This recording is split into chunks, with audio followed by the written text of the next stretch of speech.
Good evening, I'm Bill Maley, Brightontown Supervisor, and I'm pleased to welcome you to tonight's Town Board meeting, April 27, 2022.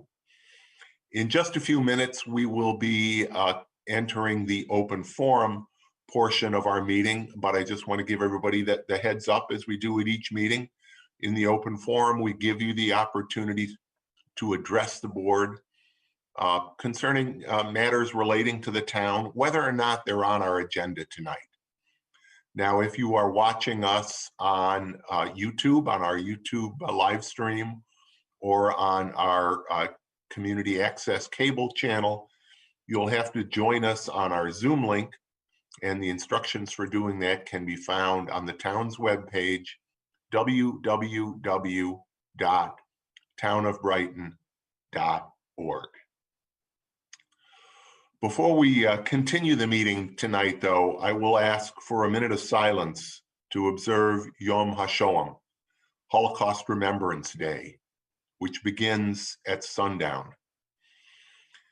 As we remember the evil perpetrated on humanity during the Holocaust, we must stand with one voice and cry out, "Never again." And we must continue to call out hate and reject anti-Semitism in all forms. I would ask that we all please now observe a minute of silence in observance of Yom Hashoah.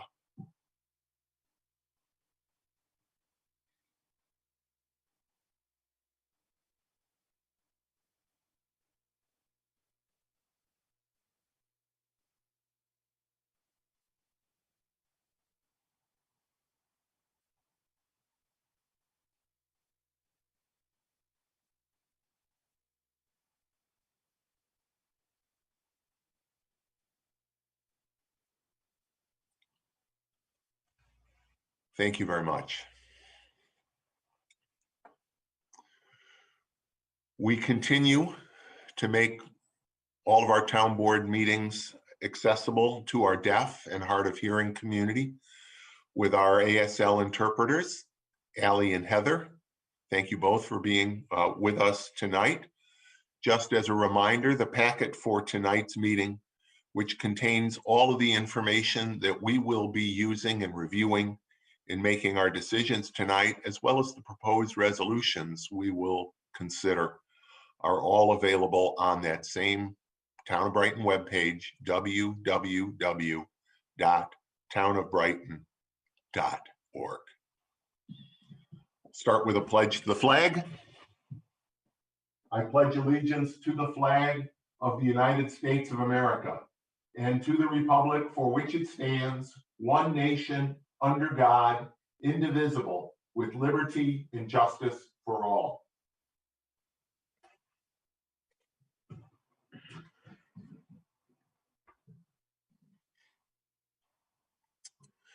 We do have three proclamations tonight, and the first one is a proclamation recognizing the observance of Yom Hashoah in 2022.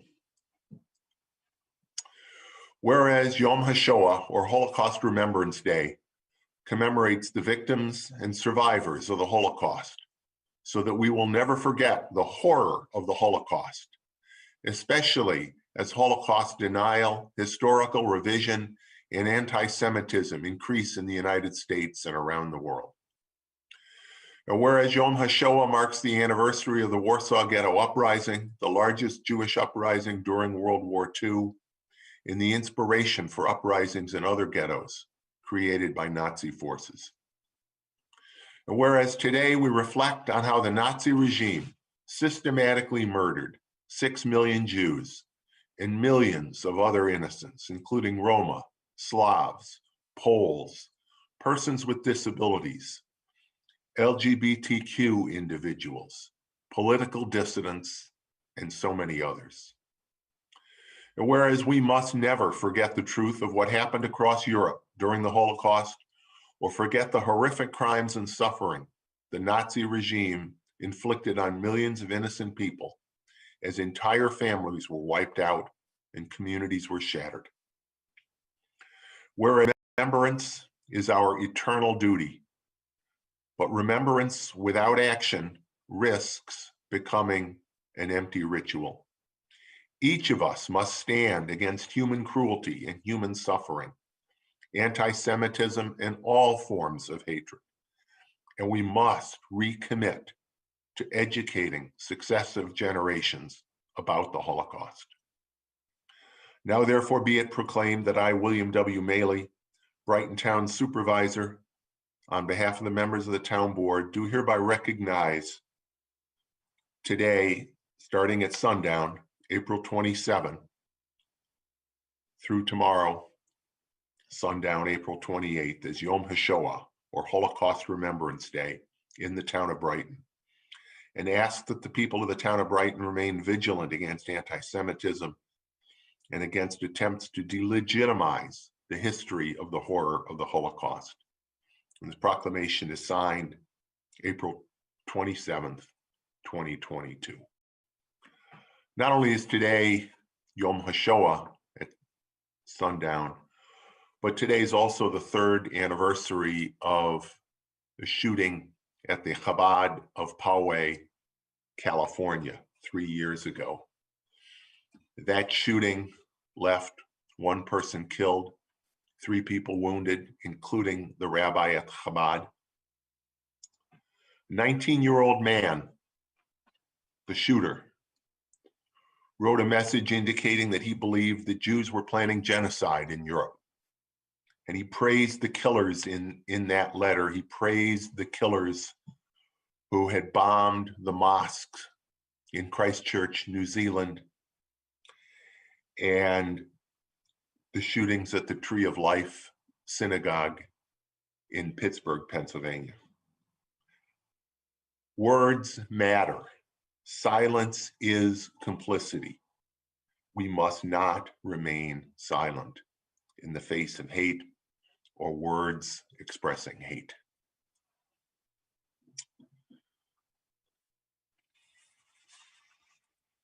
Our next proclamation recognizes this coming Friday, April 29th, as Arbor Day. Whereas in 1872, J. Sterling Morton of the Nebraska Board of Agriculture launched the first Arbor Day and added more than 1 million trees to the prairie landscape. And whereas this tradition has spread across the nation and the world, underscoring the importance of trees in our ecosystem and inspiring people to plant and care for them in the midst of a deforestation crisis.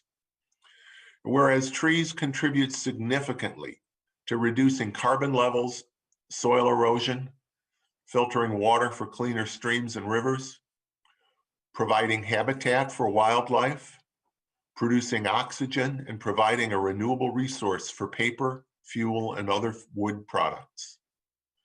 Whereas the town of Brighton furthers the ideals of Arbor Day by supporting our Tree Council and our Conservation Board in the thoughtful management of our trees and emphasis on landscaping with native plants. Whereas today we celebrate our 20th year, Brighton's 20th year as a Tree City USA, a designation awarded by the Arbor Day Foundation, which underscores Brighton's proud history of environmentalism and deep commitment to the value of Arbor Day and its eco-friendly mission to increase the tree population, knowing that urban trees increase property values, enhance the economic vitality of business areas, decrease heating and cooling costs, and beautify and healthify, if that's a word, our community. Now, therefore, be it proclaimed that I, William W. Maley, Brightontown Supervisor, on behalf of the members of the Town Board, do hereby declare April 29, 2022 as Arbor Day in the town of Brighton, and ask our residents to plant a tree today for a healthier and cleaner tomorrow. Again, this proclamation is signed this 27th day of April, 2022.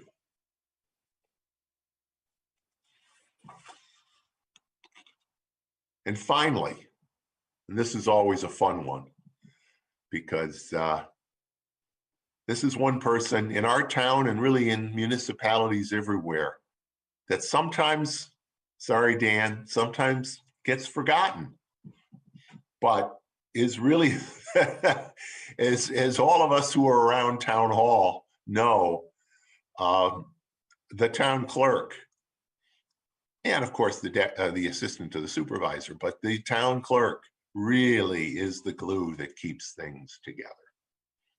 And as the proclamation honoring the week of May 1st through 7th, 2022 as Municipal Clerks Week in the town of Brighton says, whereas the office of the municipal clerk is a time-honored and vital part of local government and exists throughout the world.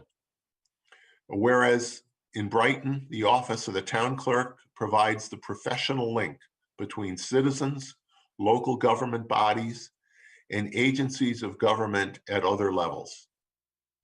Whereas municipal clerks pledge to be ever mindful of their neutrality and impartiality, rendering equal service to all and supporting the proper administration of democracy. Whereas in honor of this special week, we are pleased to highlight the excellent work of the Town of Brighton's Town Clerk's Office and pay tribute to our very own Town Clerk, Daniel Amon, whose dedication to providing quality services, modernizing records management, and supporting the work of the Town Council makes him a vital partner and worthy colleague in Town Hall. Now therefore be it proclaimed that I, William W. Maley, Brighton Town Supervisor, on behalf of the members of our Town Council, do hereby proclaim May 1st through May 7th, 2022 as Municipal Clerks Week and proudly recognize Daniel Amon, Town Clerk and Receiver of Taxes of the Town of Brighton, for his many contributions to the smooth functioning of town government. And this proclamation is again signed this 27th day of April, 2022. Thank you for all you do, Dan. We'll deliver this proclamation down the hall to you. Is there anything you want to say about the office or the week? I just want to say, thank you. Appreciate the recognition. Certainly it is, like, as we've long joked, the sixth wheel of Brighton government. But really, I just want to take this, my name's in the, it's like I said, my name's on the door, so my name's in the proclamation, but I definitely, it's the staff that really helps make everything tick. So, for my deputy, Peggy Lull, Lisa Diaz, on my clerks, Kathy Masters, Ian Schaefer, and then Sandra Handley. And she's going to be watching this, and I'm just blanked on Laura's last name. Laura Pogel. Pogel. I'm going to pay for that. Definitely going to pay for that. I saved the best for last, Laura. So even though I blank, but in all seriousness, I mean, certainly, I mean, I'm here every day working on stuff, but they really help keep everything going and helping residents. I'm supplement them at the counter, and so really this belongs to them. So I want to say thanks to all of them, and thanks to you for recognizing them. Well, it is true, Dan. Yes, they're at the counter. They're so often the face of the town, but so are you. You're there at the counter. You help so many people with all those questions that people don't quite know where to turn to.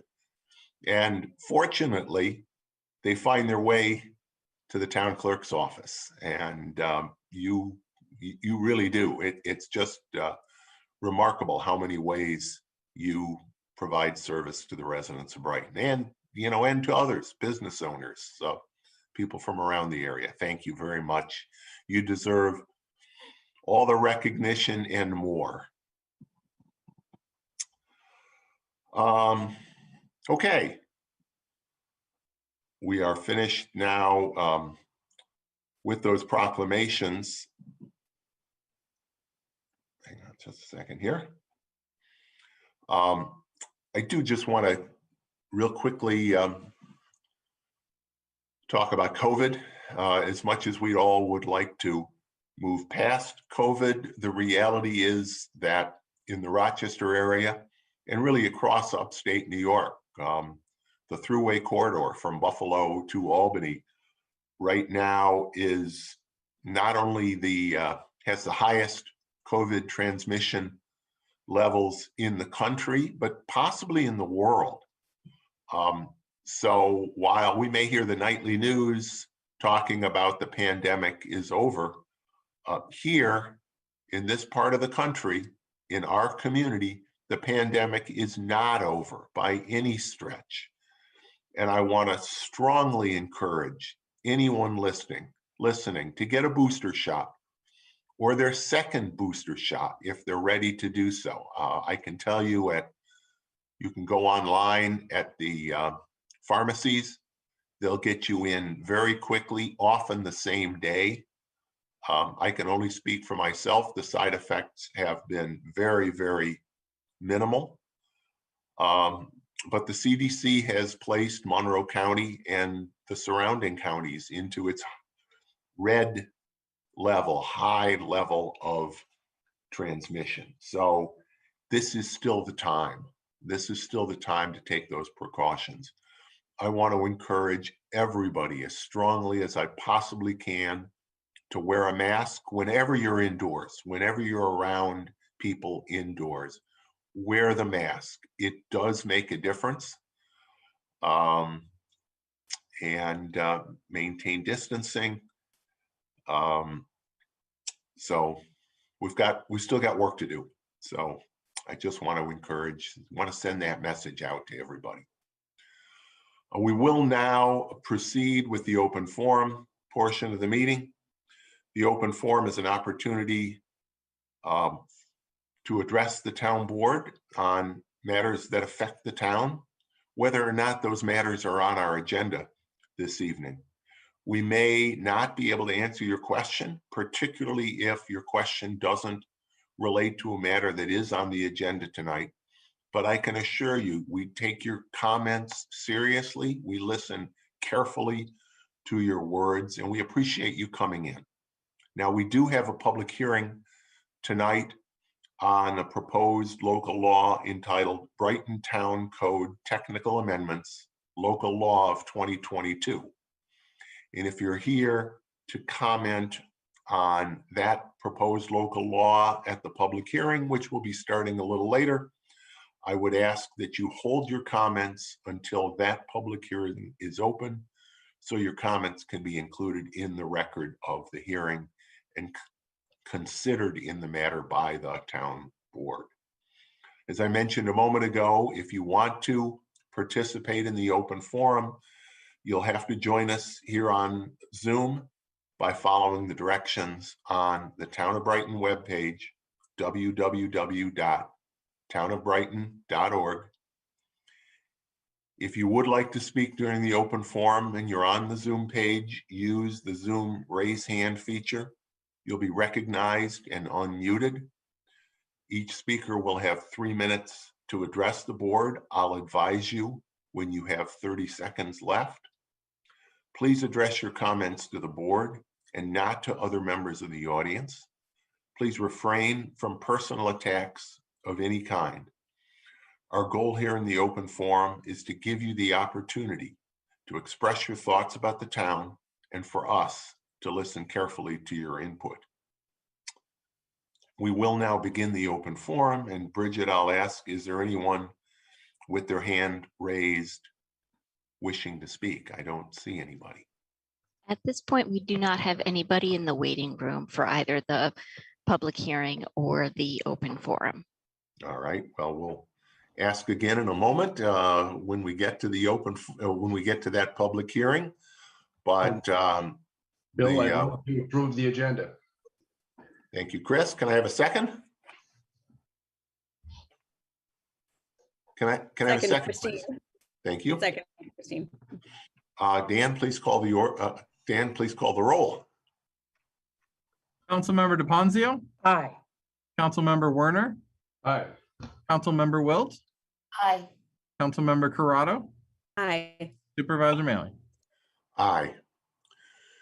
Next, public hearings. And as I mentioned a moment ago, we do have one public hearing tonight. It's a public hearing on the proposed Brightontown Code Technical Amendments Local Law of 2022. We have the law in your packet. We have some information, some correspondence. I will ask the town clerk, has the legal notice been given on this public hearing? It has, Supervisor, the April 19th edition of the Daily Record, as well as the website and the board at Town Hall. Great. Notice having been given, I declare this public hearing to be open, and I will ask, I'm not sure whether Ken or Mike or both of you would like to summarize the law. I see your face, Ken, and I see you unmuted, so I'm going to start with you. Okay, well, thank you, Supervisor. Majority of the changes that are being proposed to the code, I would jokingly refer to as Ramsey's Law, because we are changing titles within the code to take into account the retirement this week of our town planner. And we are no longer going to have the position of associate planner as designated in the code. Instead, we're going to have a senior planner. And so many of the technical amendments simply have to do with that very simple language change. We've also added in a little bit of flexibility in those provisions to give the Commissioner of Public Works the opportunity to designate another individual in place of the senior planner if the senior planner is not available for whatever function it is that is addressed in a particular code provision. But there are about 8 other changes being made in the code, which I could briefly go through if you wish. Sure, why don't you? All right. So to section 7318 of the code, which deals with non-conforming uses. The change is dealing with changing a use or occupancy classification. I'm sorry, this has to do actually with changing a use or occupancy classification for a property must have a certificate of occupancy. Just a clarification, a practice that we've long engaged in, but one that we wanted to make clear was a requirement under the code that someone would need to get a C of O for a change in use or occupancy. Change to section 203 of the code simply is the code section 203-22.1 deals with where a generator on a property can go. Our code says that generators must go behind a house. We're just broadening that word house to refer to the principal building so that when a property has a building instead of a house, it's clear it still needs to go behind the building and can't go in the side yard without going and getting a variance from the Zoning Board of Appeals. Amendment to section 129.8, which deals with the location of refuse containers, particularly for residential houses, would allow refuse containers to be on a side yard. As we know, many homes put those toters on the side yard as opposed to behind the house. It's a common practice and one that we're just bringing the code into compliance with regular everyday practice is in the town. An amendment to section 136.7 amends to have FOIL appeals go to the town supervisor. Again, a practice that we've engaged in. The code has read in the past that those appeals would go generally to the town board. Much more efficient to have them reviewed by the town supervisor. That is the practice, and that is what we're changing the code to make sure that it expressly provides that. Change to section 166-2, which is simply amending our town code to comply with state law, practice of keeping accurate records of dangerous or unsafe conditions on town roads, just mimicking really exactly what is said already in state law about that. Amendment to section 224-4 is an amendment being made at the request of the Historic Preservation Commission. Whenever someone who owns a landmarked house or property wants to do any exterior changes, they need to go to the Historic Preservation Commission to get what is called a certificate of appropriateness. And the Historic Preservation Commission has seen a number of these come in, and it involves an entire public hearing process where the simple change is for the installation of an air conditioning unit or a generator or heat pump. Those are not the kind of changes that the Historic Preservation Commission is concerned about changing the character of the property. So if the installation is in all other respects in compliance with town code, that would be something that you would no longer need to come into the Historic Preservation Commission to get a certificate of appropriateness for. Two more, section 217.13.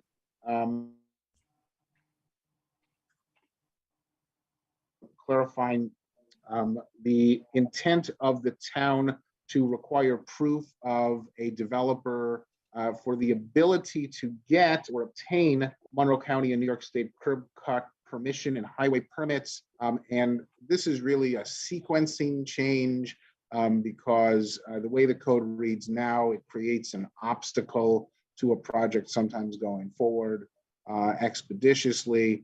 We still want to know that the developer can those curb cut and permit permissions granted, but the county and the state sometimes will not do that in advance.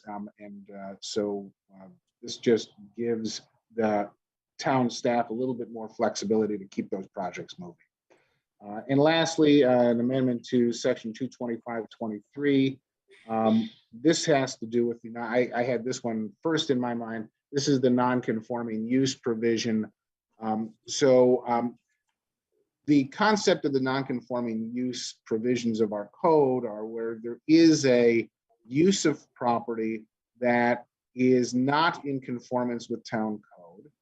Generally, we want that use to go away. It can continue in its present location and size and in its present use if it existed before the code provisions outlawing it went into effect.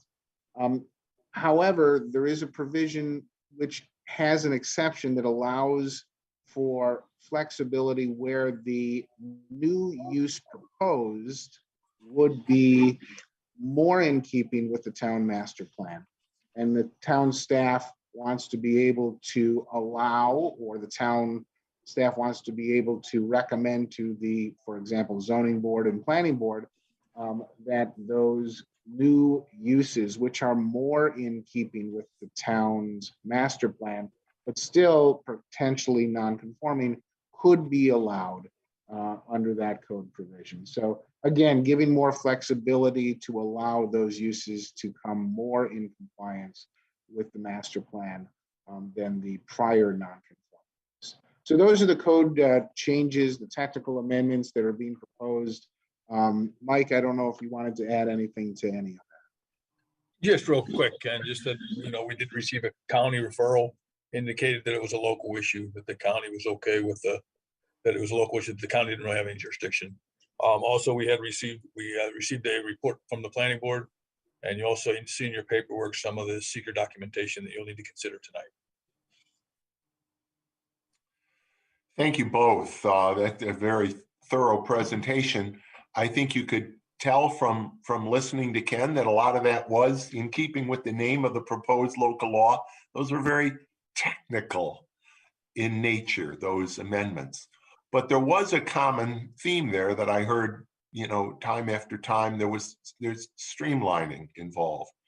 And I think it's important that we try to make our practices common sense in nature, and I think many of these changes move in that direction. So thank you for that presentation. I don't believe anybody has joined the room to comment on this local law. Is that correct, Bridget? That is correct. We do not have any speakers. Are there any comments from other members of staff or members of the board? Hearing none, then I declare this public hearing to be closed. As Mike indicated in his comments, you do have correspondence from the Monroe County Department of Planning, as well as the neg deck under seeker, negative declaration under seeker.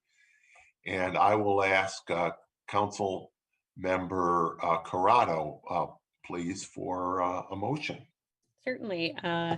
In the matter of amendments to the Brightontown Code, technical amendments of 2022 local law, I move that we adopt the resolution before us. Second, Chris. Any discussion on that motion? Hearing none, Dan, please call the roll. Councilmember DePonzio, Aye. Councilmember Werner, Aye. Councilmember Wilt, Aye. Councilmember Corrado, Aye. Supervisor Mailing. Aye. Communications, we have one item listed on the agenda, and that is communication from the County Executive, Adam Bello, County Executive, indicating that preliminarily a request for $84,898 for the East Avenue sidewalk installation project is on the list of community development block grant projects in the county's 2022 action plan for housing and community development. That's not the final decision, but it is an indication that that project has made the cut. And as you will see in there, on or about August 1st, we hope that the Federal Housing and Urban Development Department approves that list, and that will finalize the grant. I just want to be clear too about which project we're talking about, because this will mean we will now have 2 East Avenue sidewalk projects, both important but very different. This project relates to a section of sidewalk on the north side of East Avenue, running from approximately Clover Street to the city line. If you can envision where the Stone Tolan House is, it will run in front of the Stone Tolan House. And by the way, as a former member of the Landmark Society Board of Directors, I did have occasion to make sure that the Landmark Society is aware of this project, and will make sure that there is no interference, of course, with the very, very historically significant Council Rock itself, as well as the Stone Tolan House and the accoutrements around it. So that's one East Avenue sidewalk project. And Mike, I believe the expectation is if we get this grant, the work would be done next year. Design this year, work next year. Yeah, Bill. I think that's probably as quick as we're going to be able to get it done. The other East Avenue sidewalk project, which again is moving forward with grant funding, in this case, grant funding from our state senator, Senator Jeremy Cooney, is a stretch between the Brighton-Pittsford town line. This is on the sort of the southwest side of East Avenue. From that location to a place where sidewalks currently end in Brighton along East Avenue, south of Allens Creek Road. That's a gap that we have looked at trying to fill for quite some time. It's not an easy gap. We had hoped that some kind of arrangement could be made for a sidewalk completion or other access project when the state reconfigured East Avenue, but although we asked, they didn't have it in their budget. We've heard from folks both in Pittsford and in Brighton about how important this project is because it is close to Allen's Creek School. And I'm very pleased again that in this case, the planning and design work is actually moving forward at present. And construction again won't be this year. Is that correct, Mike? Oh, you're muted. Mike, you're on mute. Sorry, Bill, I thought I hit the button. You did. I think you hit it the wrong way. I might have. Yeah, so, you know, we're gonna push. Hopefully we'll get the design done this summer, and if we get it out the bid, we might be able to get the construction this fall, but there are some real obstacles with this that will take time. So I suspect next year is probably more realistic. I know it'd be great if we could, you know, if there was any way it could get done before the start of the school year, but I know that's very, very aggressive. Yeah, it's like I said, there's just a lot of obstacles. Yeah. So, Yeah. Mike, if I may jump in here quickly with a question for you, Mike. I think I saw someone out doing preliminary surveying work on that stretch today. Was I seeing things or? No, Christine, we've got a consultant on board. We held So them they off a have little bit. begun that work already. Excellent. Yeah, we're All gonna right. have a meeting with the New York State DOT next week. Beautiful. So- All right. Well, then there is proof positive. The work is underway. I saw it with my own eyes. Yes, it is underway. Yeah, it is. And it's something the town, and I know some of our residents have worked very hard to see happen. And I really do appreciate Senator Cooney. Yeah. Who also was very cognizant that this was a difficult project and yet made sure that we would have the money available to do it. And so thank you, Senator Cooney. It's nice to have that happening. So that's the only piece of communication you have on your agenda. But I'd also like when we make the motion to do we have a motion on the table, Ken? I missed it if it was I made. don't believe we do. But when we do, I'm going to ask, because I received this communication at about 6:30 this evening. It's a text. I'll make sure, Dan, you get a copy of it. And I'm not going to identify the name of the person that sent it to me, but I think it's indicative of some really great service, and you'll understand in a moment. I'm going to read this. You definitely picked the right man for chief of police. My autistic son was briefly missing from TCMS today. They called police, and so did I. Chief Cathaldi personally stopped at my house after I called 911.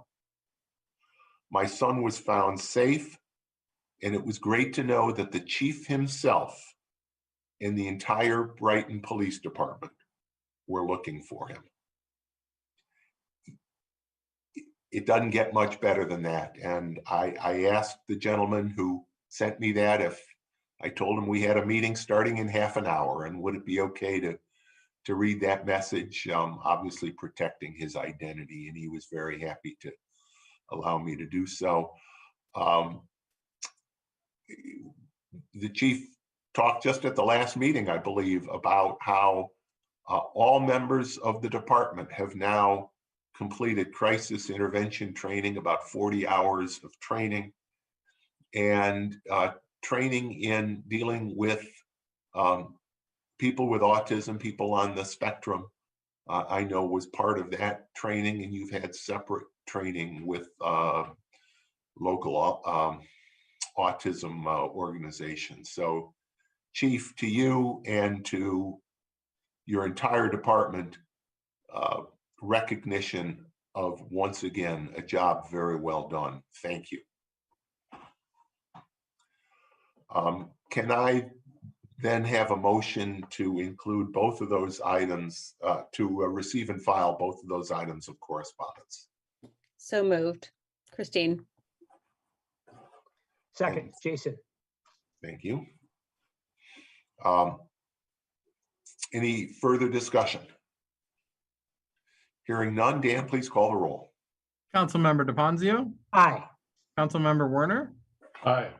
Councilmember Wilt, Aye. Councilmember Corrado, Aye. Supervisor Mealy. Aye.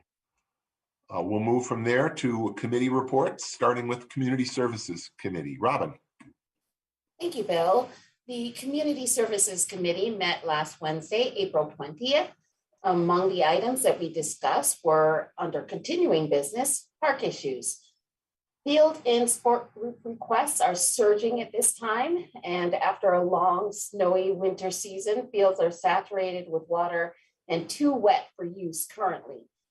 Staff is working to prevent pickup and drop-in usage of the fields to prevent damage to them. So we do ask that residents stay off the fields at this point. As soon as they are seasoned, they will be open for use. Basketball and tennis court resurfacing is scheduled for May 2nd.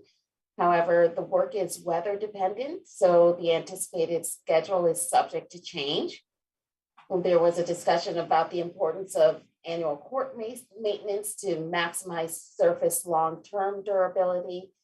Since the tennis courts at Buckland Park will be lined for both tennis and pickleball, and signage will be deployed to emphasize that town programming will take priority over drop-in usage of those courts. The water will be turned on in the parks this upcoming week, and we have a good example of why we wait until early May in order to turn on the water in the parks. We got near freezing temperatures today, but next week we're going to go ahead and get that fired up. 4th of July planning is underway. Amusement type inflatables, food vending, and secondary stage performances will return this year. So we'll almost 100% back to normal. 4th of July 5K details are, however, still being determined. Brighton High School is not a venue option this year due to construction projects, so staff is working with Fleet Feet to identify alternate routes. Rail maintenance is ongoing, but material costs have been much higher than even the anticipated budget increases stipulated in this year's current budget. So in light of accelerating expenses, there was a discussion of our field use policy and the fee structure for competitive sports clubs versus local instructional groups and potential amendments to those. Then under items of recreation, hiring for our summer seasonal camp staff is underway. Recruitment continues to be an ongoing area of concern with a lack of qualified applicants submitting for our most critical leadership positions. Our recreation director attended open interviews at Brighton High School to recruit for counselor level seasonal hires for summer. And she did receive a good response and hopes to have sufficient applicants to staff anticipated programming. Labor positions are posted on college job boards, shared among college campuses and compartments, and also posted on Indeed, Shiftif, the town website, social media feeds, as well as other community sites recommended through the town's HR department, volunteer board members, etc. Recruitment is also currently underway for our full-time recreation leader position. Applications will be accepted for that position through April 29th. The bands at Buckland concert series scheduling is just about done. We hope to offer the usual breadth of programming diversity. Discussion of ongoing program challenges coming out of the pandemic in particular in the hard-hit entertainment and hospitality spaces was a topic of that we also discussed. The special event planning is also underway for our Memorial Day ceremony, bike rodeo, etc. And there was a discussion of our community garden and improvements to be made to make the garden more accessible for all in the community. A stone dust path connecting the parking lot to the community garden and kiosk will be installed this spring. to provide improved access. There was a discussion of the Brookside space that we have for the recreation center, and also a discussion about the opening of the Brighton Farmers Market, which happened this past Sunday, April 24th. An update to our Winter's Farmer Market. The review of architectural design is underway to prepare bid documents for our site build.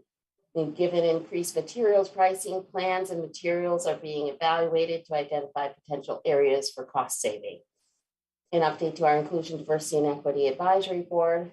The regular meeting for the month of April was rescheduled, but the committee tasked with organizing the Inclusion, Diversity, and Equity Action Plan Community Forum has met twice in the last month, and that Idea Plan Community Forum will be held in person at Town Hall on May 3rd from 7 to 8:30 p.m. The finalization of content and publicity for that event is underway. An update to our community choice and community solar aggregation. Our Gini billing and adjustment errors continue to be an issue. The billing problems seem to be an issue across multiple utility providers and across all service areas, and not just with our CCA. The town will be considering a renewal of our CCA late summer, early fall timeframe. An update to our clean energy community, priority actions and sustainability funds. The first public forum to garner feedback on the Town of Brighton Climate Action Plan was held on April 5th. We had great public engagement with over 40 attendees. If you weren't able to attend, you may still offer feedback, and we will have additional forums as well. And you can view all plan documents, including the greenhouse gas inventory, at www.townofbrighton.org/climate-action-plan. We also had a discussion of vendor challenges we've faced regarding community composting and curbside pickup, and a discussion of potential pollinator habitat at Lactaville and community engagement surrounding that effort. We had brief updates to our Urban League of Rochester SL Town of Brighton First Time Home Buyers Program. Conversations with the SL continue. We're looking at how this has worked in other communities and how it could work here in Brighton, and in identifying funding sources, federal funding sources that do not involve expending our Arbor funds. We also had an update to our Adopt a Site program. We implemented provisions suggested by Town Attorney Ken Gordon, and we're having a discussion of how to update the plan to align more with our goals and vision. And so those reviews and updates will continue. Then we also discussed Clean Sweep, which will be returning this year. We will be modifying the event to a drive-through model. For the event kickoff at Town Hall, we will have a drive-through the public safety wing. And then when we conclude at Pres, we will have grab and go lunch options. We're putting together materials to be picked up that morning, t-shirts, gloves, etc. And we're also working on the food being prepackaged to convert to that grab and go type option. Wegmans will provide 192 individually wrapped sub sandwiches as opposed to the sub trays that they usually have. And shifting to this format will have the added benefit that it will reduce the number of volunteers needed for the lunch portion and coordination of opening and closing events. And again, as Bill mentioned, our COVID numbers are really high in this area. So we want to be as safe as possible, but we do want to bring back the event. Christine, would you like to do updates on the Hopper program? Sure, very briefly. Folks have seen the Hopper station in front of Town Hall. There's another Hopper station at 12 Corners in Brighton. We're working with Hopper and some privately owned locations and public locations throughout town to further expand in Brighton. We are a leader in the area in having our stations open and running. You'll see more of them spread throughout town. I can give more detailed update at another time, but I think the bottom line is we've got hopper bikes in Brighton. Hop on them, ride them all over town, on the trails, on the sidewalks appropriately, and safe streets. And then we can talk more about safe streets later. Thanks, Robin. You're welcome. Yes, and I have seen them out and about in the community. They are being utilized. So very proud of our community for taking advantage of that option. And then under items of new business, we had an update for our farmers market. The 2021 annual report was presented by Sue Gardner-Smith. Of course, we had our opening this past Sunday, April 24th, and that marks the 15th year of the market. We discussed COVID adaptations that have kept our market running over the past 2 seasons, despite the pandemic. And for 2022, the focus will be on promoting the benefits of the market on a broader scale, smaller local food systems, local farms. It's the right thing to do for the community in light of our climate crisis and long-term sustainability. This past Sunday, we also distributed COVID test kits at the market. New vendors will be added this year to fill spaces of some departing vendors. We had a discussion of the coordination of the market layout with the RG&E pipeline upgrade and BCSD construction projects this summer. The website for the market was redesigned to be more mobile friendly, and the website and promo materials, posters, etc., were all created pro bono by Lillian Benschwartz. Thank you so much for that effort. And we had a brief discussion of the history of the market, and there seemed to be a lot of myths, and the suggestion was made that maybe we should connect with the Brightontown historian, Mary Jo Lanphier, to memorialize the history of the market for future generations. There was a discussion of the vendor selection process and ways to ensure that we are incorporating DEI principles, the diversity, equity, and inclusion principles and practices into our processes to foster more diversity among our vendors. And DEI is an ongoing concern area of importance for the market. The market is constantly trying to find ways to be all-inclusive and make all vendors and customers feel welcome. Our market vendor application language will be reviewed to ensure that it is in keeping with our value system and goals for the market moving forward.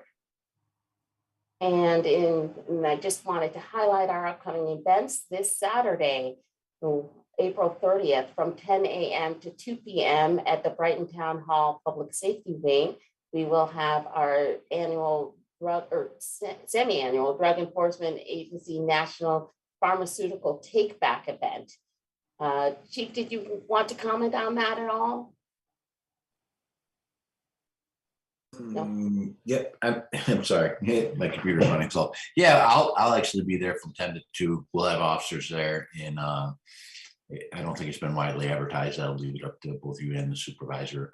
We're going to be handing out some test kits as well, if we can. So bring your pharmaceuticals by. Just we're not accepting needles. That's been a change in years past. But all other medication we'll take, and we'll be there to assist you. It'll be drive-through, very easy. Thank you so much, Chief. That's an important service for the community.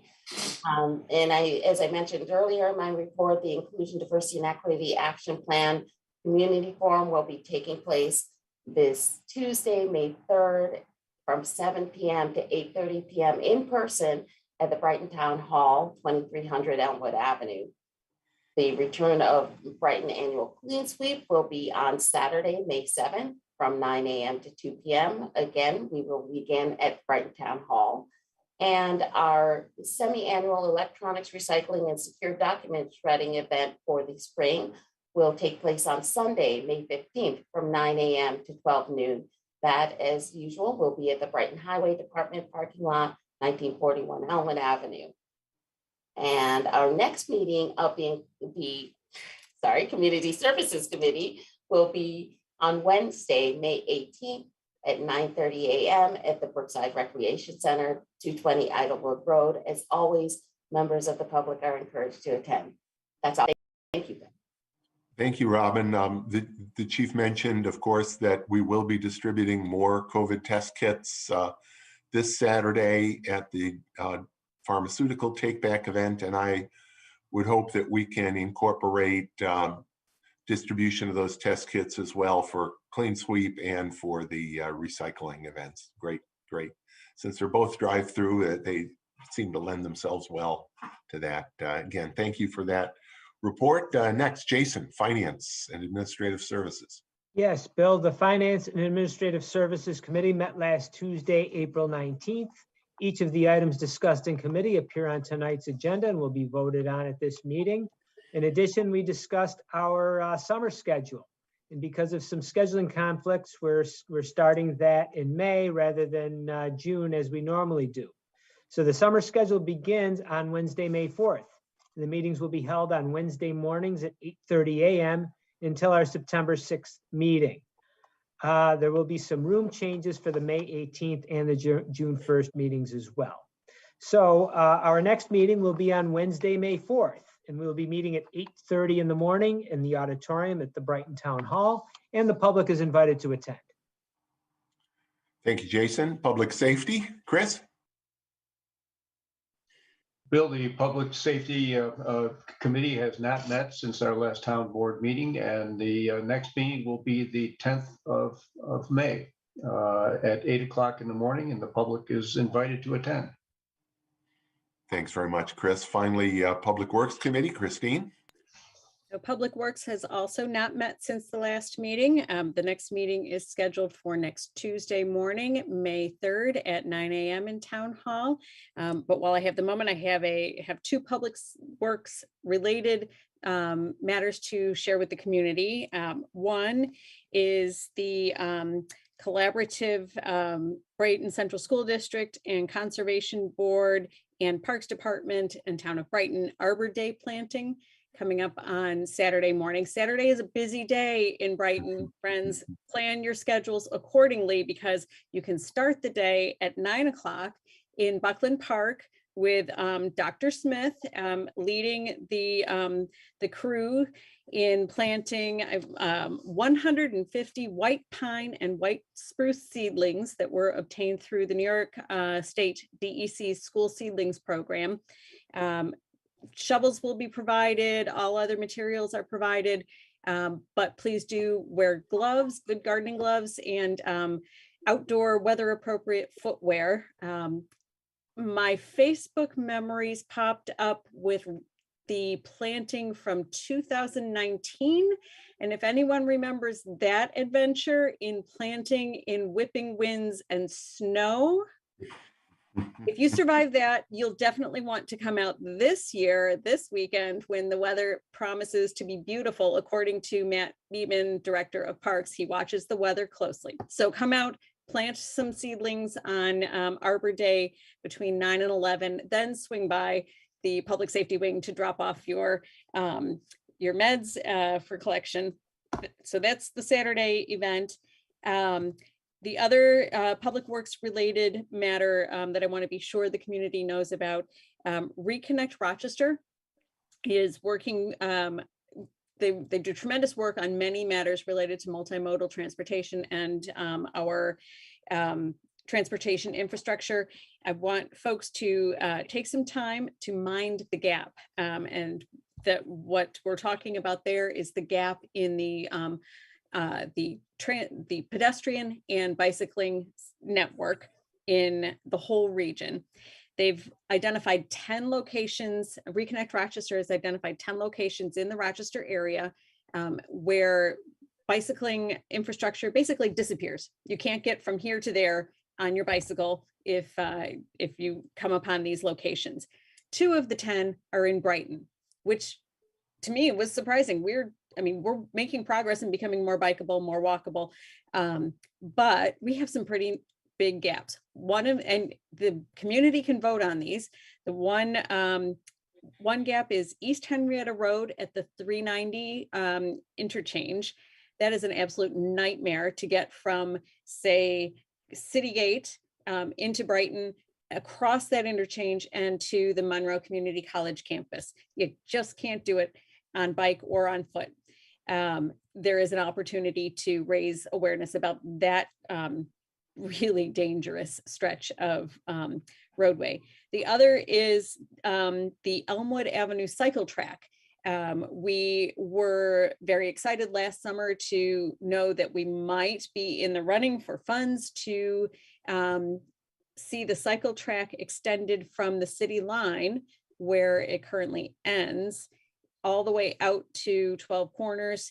That's a little bit stalled at the moment, but raising the awareness on the need to extend a cycle track along one of the primary arterials in our community, getting people to and from one of the biggest employers in our community. We don't want to lose out on that opportunity to connect 12 Corners to the Brickyard Trail, to the Highland Crossing Trail, all the way to the city line, to the cycle track that runs past the hospital and Mount Hope Cemetery, and on. Genesee Valley Park, you name it. You can get to so many places if we connect that cycle track. So take a moment to go online to vote for up to 3 locations on their list of 10. But personally, and I think my colleagues here on the board agree, we want Brighton's 2 locations to land high on the vote count. Go to www.reconnectrochester.org and find the Mind the Gap icon on that landing page, and you can read all about it. So, and I can tell you more about it next Tuesday, May 3rd, 9 a.m., Public Works Committee. Public is welcome to attend. Thanks very much, Christine. Moving on to new business. Jason, reading and approval of claims. Yes, Bill, yesterday I reviewed claims totaling $486,228.25. Notable claims include to Applied Concepts Incorporated in the amount of $10,960, representing payment for the purchase of 5 new radar units for the police department as budgeted. Also to ClearGov Inc. in the amount of $10,773.33, representing prorated payment for online subscription to digital budget book and capital planning software, including setup fees for 2022. Also to Depository Trust Company in the amount of $16,368.75, representing a semi-annual interest payment for the 2018 Parkland bond. Also to Insight Architecture in the amount of $21,904.50, representing partial payment for design and construction services for Phase 3 of the Farmers Market project per town awarded bid. And finally to M&T Bank in the amount of $13,460, representing principal payment for the Western Drive area sewer project, which is an interest-free bond program through the state of New York. The claims all appear to be in order, and I move that they be approved. Second, Robin. Any discussion on those? Hearing none, Dan, please call the roll. Councilmember DePonzio. Councilmember Werner. Aye. Councilmember Wilt. Aye. Councilmember Corrado. Aye. Supervisor Mailing. Aye.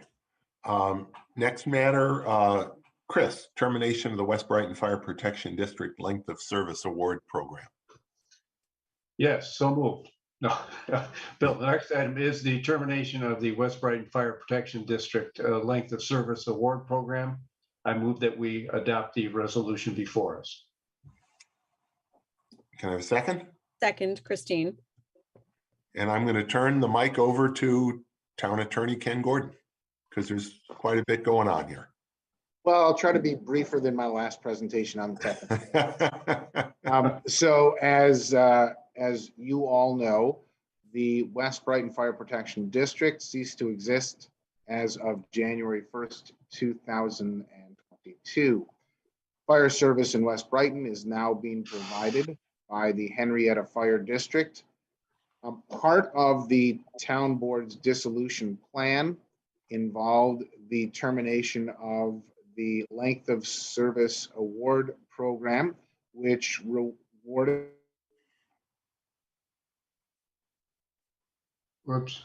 or awarded effective members of the West Brighton Fire Department. The West Brighton Fire Department has not provided service in West Brighton since 2012, but there were a number of members who fully vested their benefits. And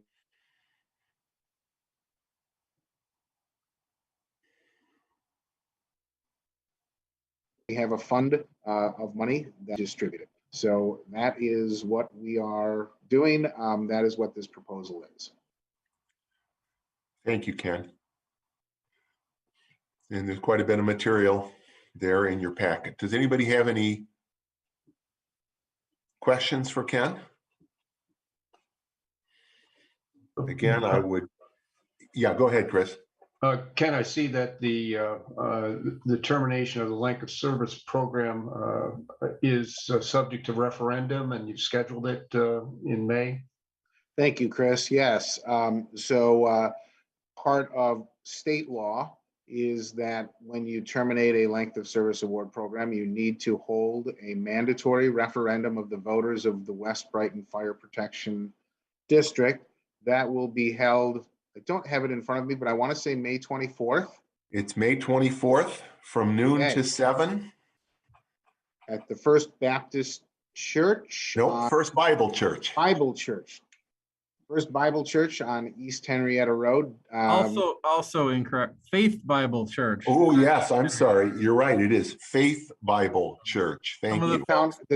Some of the folks in the district will be familiar with it as it is now a polling site for regular stuff as of last year. Faith Bible Church, that's 1095 East Henrietta Road. So thank you, Chris, for pointing that out. That is a mandatory referendum, and we would hope that the voters of the West Brighton Fire Protection District go out and vote in favor of this action so that we can really, this is the last thing that we need to do to move on with fire protection and close down the West Brighton Fire Protection District. I just want to say, sorry, Supervisor. I just want to sneak in real quick and say thanks to Pastor Brado, Faith Bible, for making the facility available. And I also think it's important to note that with this dissolution, those service award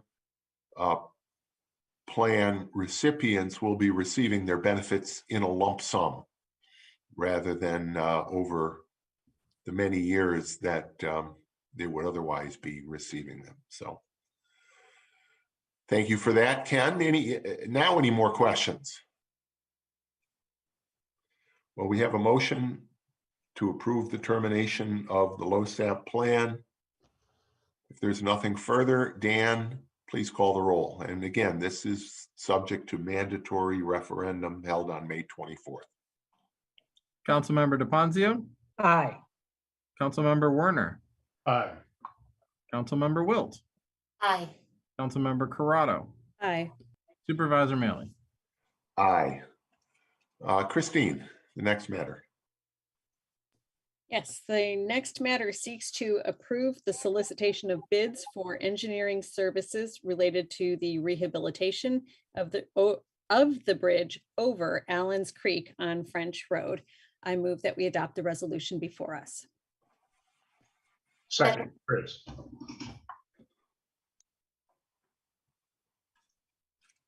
Mike, anything you want to Real say quick about this project? We received a New York State Bridge grant or Bridge New York grant for about $757,000 at the end of last year. This will just be the beginning of that project where we go solicit engineering consultants that are on the LESA list to design the project. Good, thank you. Anything further? Any questions, comments? Hearing none, Dan, please call the roll. Councilmember DePonzio, Aye. Councilmember Werner, Aye. Councilmember Wilt, Aye. Councilmember Corrado, Aye. Supervisor Mailey. Aye.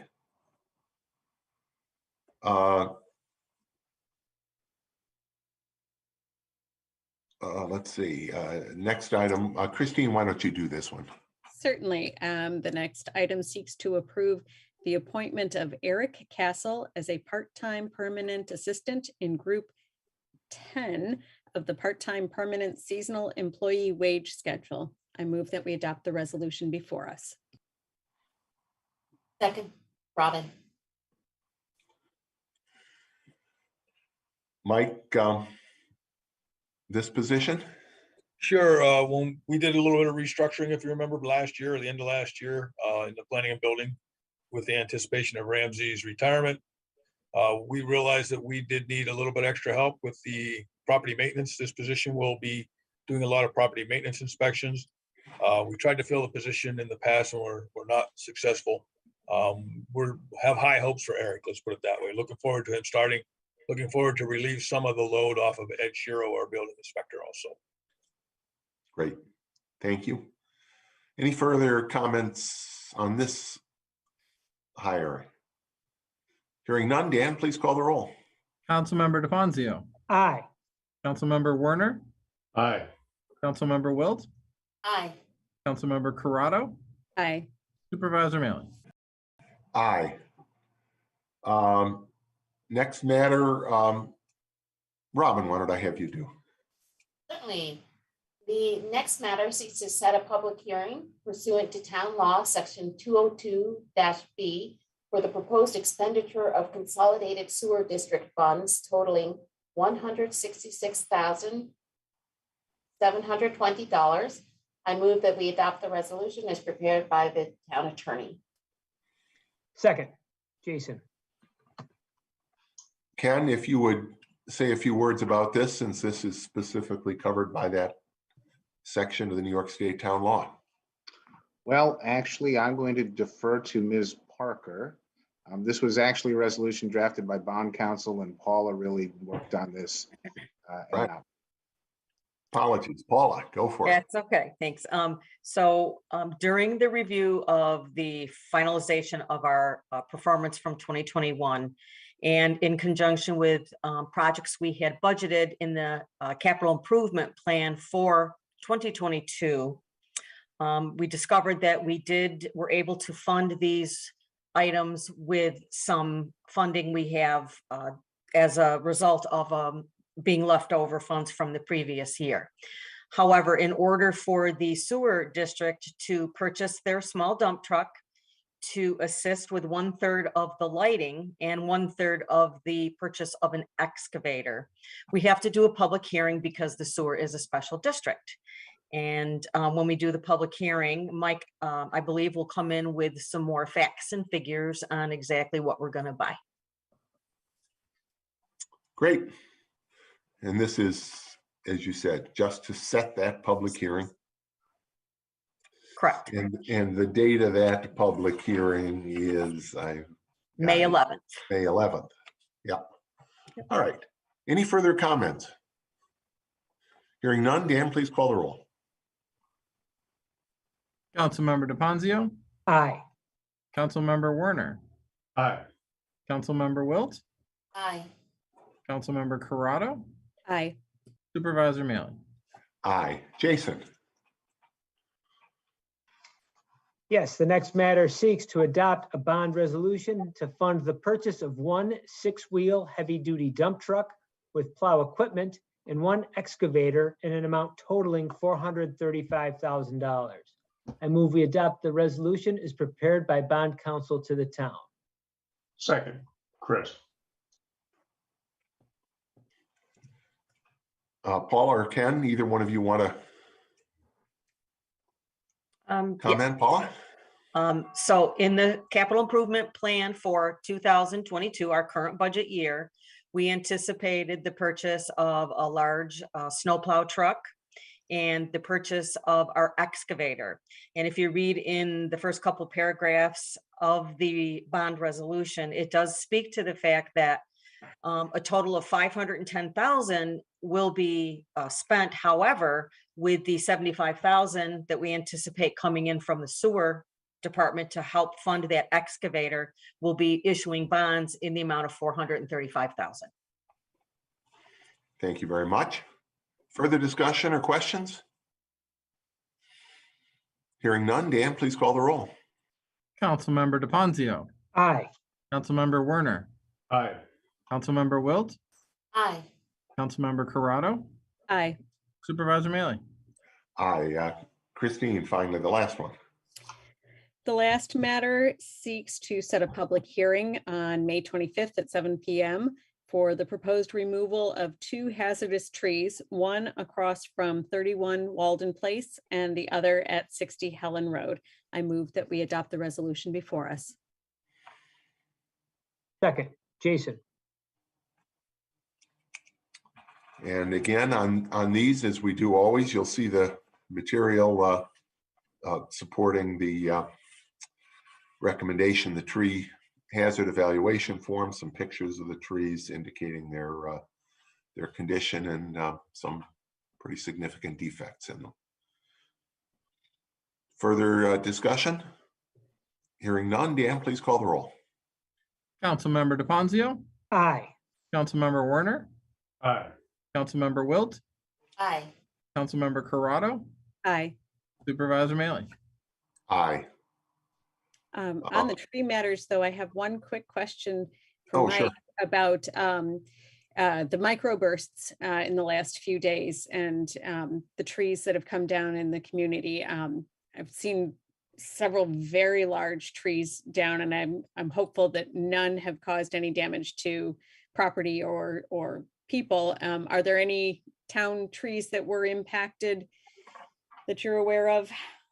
Not that I'm aware of, Christine. We had a tree come down. It wasn't during this last storm, but during a storm previously, it was a private tree that did come down and hit a house. But outside of that, I have not heard anything with the recent storm. We certainly had some damage, had the crews out and about cleaning up. So. Yeah, and they've been working hard. Yeah. I'm glad to hear that no damage to property and no significant town trees. Thanks. Good question. Matters of Supervisor, I'll just say, and there's going to be a lot more, I know, said tomorrow at a luncheon and in the future, but Ramsey Boehner, they don't make them like Ramsey. I am so personally grateful for all the work that Ramsey has done with this community for so many years in so many different ways. 32 years, give or take. The institutional knowledge that Ramsey has with him is just beyond belief. There is no piece of recent history in terms of projects, in terms of plans that have happened in the last 30 years that Ramsey doesn't literally have right at the tip of his tongue.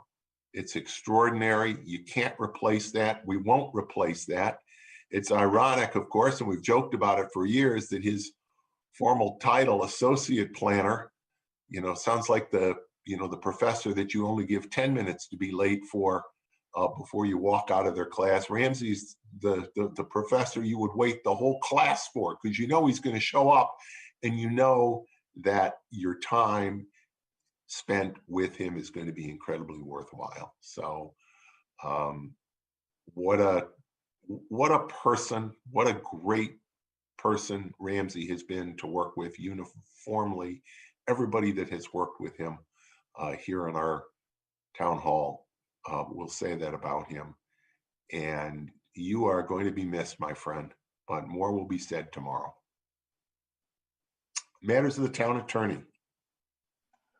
Well, that was very well said, Bill. I think the only thing that I can add to that, now that you're done with the matters of the supervisor, and knowing that the matters of the town clerk will probably be skipped over, is I will be disappointed that there will be one less Yankees fan in town hall. And I know you will miss that, Bill, and I know Dan will miss that as well. Ken, you know, it's funny that you should mention that because, well, we just talked about that baseball team just the other day, and Mike can fill you in on all the details.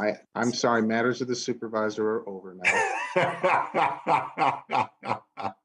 But matters of the town clerk are still on the table. Dan, anything you want to say about? The less spoken about that organization, the better. No, but what I do want to say, just want to give a quick tax collection is winding up for the town and county cycle. And the due date on the bills is Saturday, the 30th. There's a lot going on at town hall on Saturday. Tax collection will not be one of them. So anytime it falls on a due date falls on a weekend, it always pushes forward to the next business day. So any payments made or postmarked by Monday, May 2nd will be timely. So we will go with those. And I also just want to put in a plug. Next Thursday at Town Hall, we're doing a Red Cross blood drive. So if you are able to do so, please consider stopping in. Appointments are not needed. They will just be happy to get you through the doors and to help save lives. Thanks. Fantastic. Thank you, Dan. Matters of the town board. Yes, I have one matter. Wanted to make the community aware that the Greater Rochester Parent Leadership Training Institute is accepting applications for the 10th cohort. The program is invaluable in giving people, whether they are parents, grandparents, or caregivers involved in the well-being of children and the greater good of the community. It's a free program that gives you training in all things civic engagement. And so if you've ever wondered how to get things done at town hall and you participate in the PLTI program, you learn how to get things done at town hall and beyond, all the way up to the federal level. It's a program that gives you the skills for community building, collaboration, engaging with the media, the whole toolkit to advance the well-being of children in our community and to improve our community at large. The program is free. It meets once a week for 20 weeks, beginning in October. It offers meals. Everyone gets a chance to break bread together to learn about one another as they go through this program, as the cohort goes forward. Transportation is provided if needed. Childcare is provided if needed and desired. And let me tell you, the childcare rocks because it is also a leadership program. It is the Children's Leadership Training Institute for children ages 6 to 12. Those who are younger, those who are a little bit older, also can participate in childcare activities, but the 6 to 12-year-olds also get awesome leadership training. It's all free, as I said, and you can apply. The applications are open now. You can apply at, bear with me a moment, make sure I get the right address here. You can go to www.greaterrochesterplti.org for more information about the program, information about past participants, and an online or downloadable application form. I highly recommend it. That you will, as you look at the alumni in the program, you will see familiar faces that are now seated at the county legislature table, at school board tables, at even some town board tables, and doing great work in a lot of other ways throughout our community. So that's my last plug for the night. Thanks for letting me do that. Thanks, Christine, and I second that recommendation. PLTI is a great program. Thank you for reminding us of it. Any further matters of the town board? Then can I have a motion to go into executive session to discuss the employment of particular people and the litigation relating to the Whole Foods Plaza. So moved. Second. Second.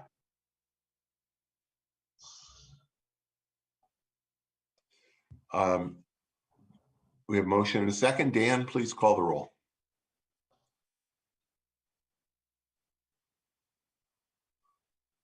Councilmember DePonzio, Aye.